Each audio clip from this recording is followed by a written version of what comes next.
And that's caught inside the 35. And into the end zone. Touchdown, Pittsburgh. Odell Beckham, 73 yards. And the Steelers have taken the lead. Zerline good with a PAT. And that makes the score 14-7. The kickoff team on the field now as they will send this one away. That's fielded in the end zone. And he's up past the 20 to the 22-yard line. Let's go. The Vikings take over first and 10 at their own 22-yard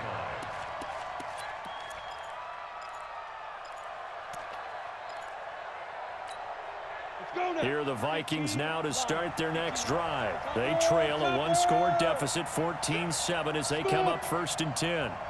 Now a first down throw for Young. Escaping the pressure right. And that is incomplete. He couldn't hold on through the contact. Brings up second down. Well, folks, we gave you a glance at the AFC playoff picture. Let's talk NFC playoff picture. Bit of a shakeup because the Niners and the Saints game and then the Seahawks and the Rams. So San Fran back up the top spot. Then you have the Packers who beat Washington moving up to number 2. The Saints with the loss. Try to follow all this. They drop down the spot. But it's a critical one as they lose that first round bye, and then we're still awaiting resolution on the Cowboys and the Eagles in the NFC East, CD. Yeah, this is going to be a crazy deal because essentially San Francisco and Seattle have kind of been trading back and forth. And after Sunday night's games, San Francisco holds that spot. But remember, those nowhere to escape, and he goes down. The sack by T.J. Watt, or as his mother Connie calls him, Trent Jordan Watt. Hindsight is 20/20, partner. Maybe they should have kept it on the ground again. Well, it almost looked like the O-line was run blocking again. I mean, they opened up a big hole last time. This time they opened up a hole, and the quarterback got sacked. The throw over the middle taken in. A good pickup there, 13 yards as they get closer for third down. On third down, Dickerson. And he's going to get the first down here as he's taken down at the 22.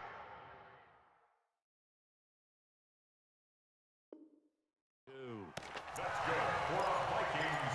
First down. First and 10 at the 22-yard line.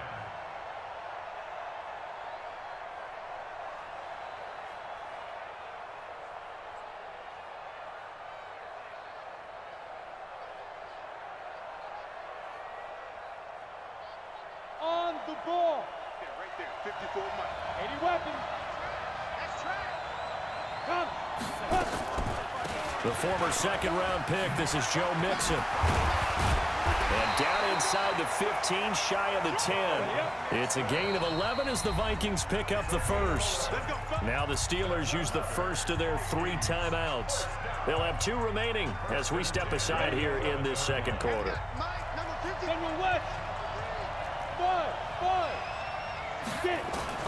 A first down throw for Young.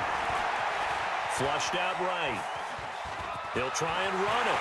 Touchdown, Minnesota. Well, the defensive coverage was good, so good he just decided to make a play of his own, and it worked out. Yeah, you often wonder if they think to themselves, was the coverage too good to allow him to run the football? I think you'd rather take your chances with him doing exactly that, and he beat him on that play all the way to the end zone. Gostkowski with the extra point. This one tied at 14 now as he sends this one away. And we've got a tie game here in a back-and-forth first half. This is fielded a couple yards deep. And he'll take this up past the 20 and down at the 22-yard line. First and 10 at their own 22-yard line.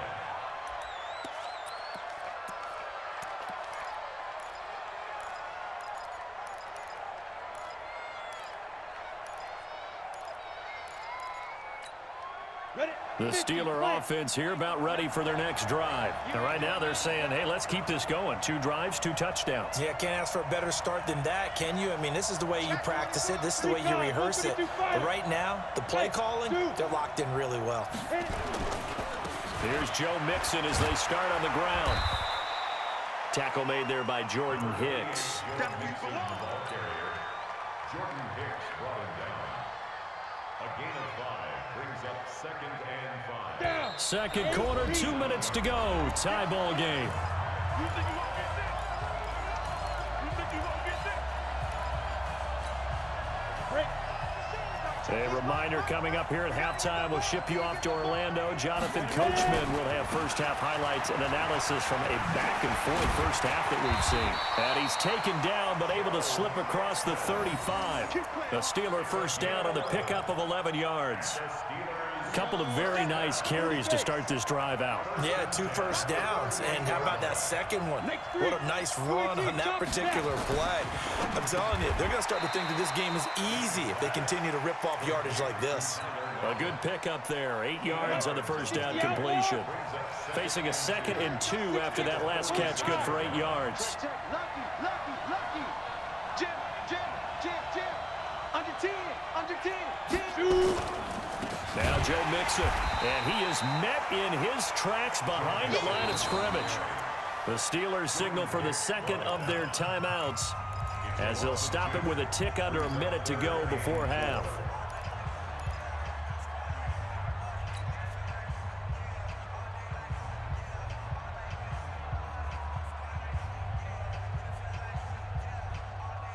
An extra defender in the secondary for the Vikings here on third down.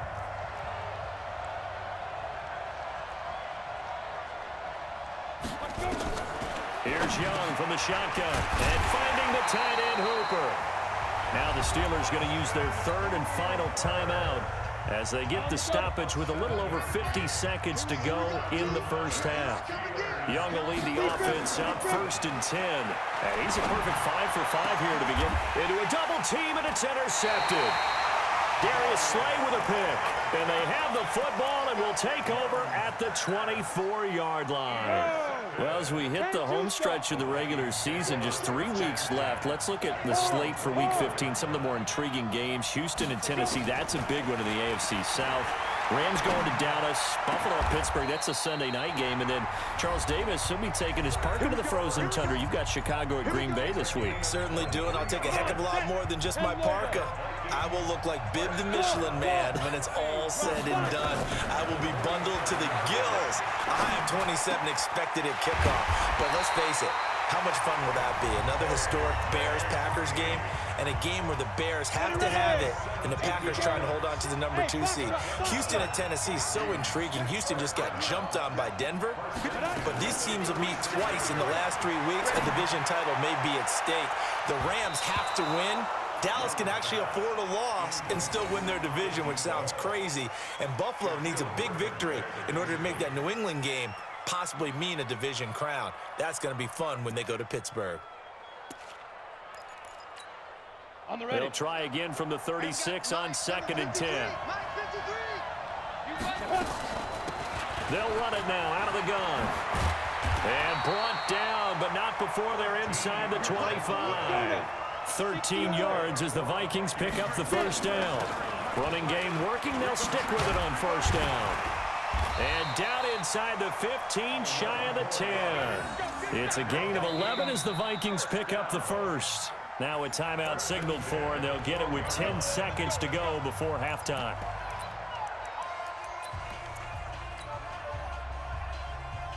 So even though it's first down, here's the field goal unit on now to try to get 3 before halftime.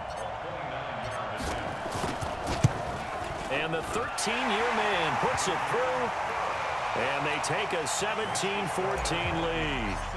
So we will not go into the lockers tied. We do have a leader in the clubhouse, so to speak. Yeah, it's only 3 points. Doesn't seem like much, but it looms big the way that they got it done right before the half ended.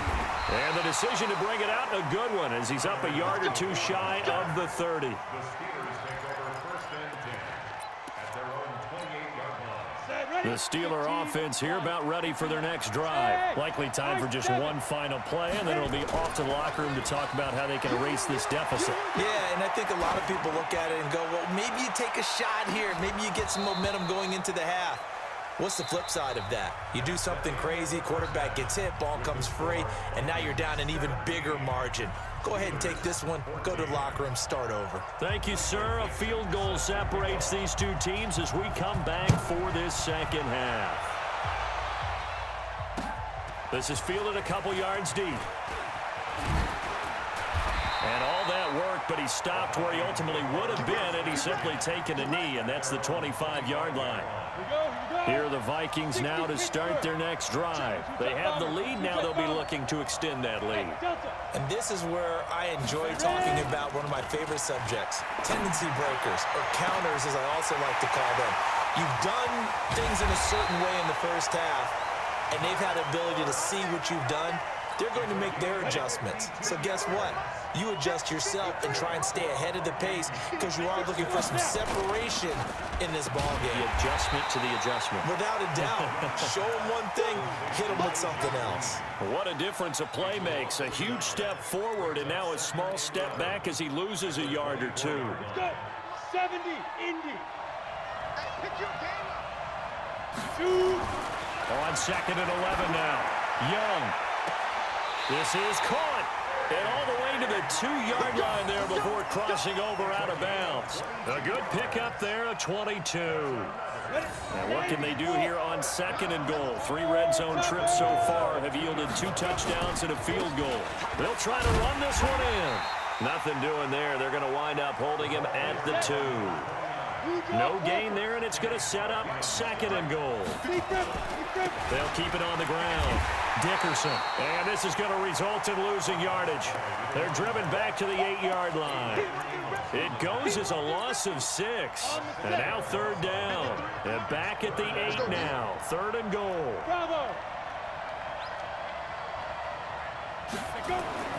Young. And the Steeler pressure too much here. He's going to go down. J.J. Watt able to drop him that time for his second sack of the evening. Gostkowski's kick is good. And they stretch the lead to 6. It's 20-14 now. Well, looking at it from a defensive perspective, that keeps the deficit very, very manageable. You know, all things considered, not a bad job on the defensive side. I would say that you pointed out something pretty good right there, and that is you actually have both sides happy with that exchange. You know, happy in quotes, of course. One team, hey, we've kept it within range.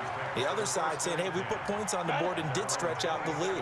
Let's see how this one turns out. Yeah, still bottom line, though, 3 points for the opening drive of the third quarter. They'll try to get the run game going. This is Mixon. And he is met quickly in the backfield. Down he goes, folded like a lawn chair. It'll be a loss of 1, and it'll be second and 11.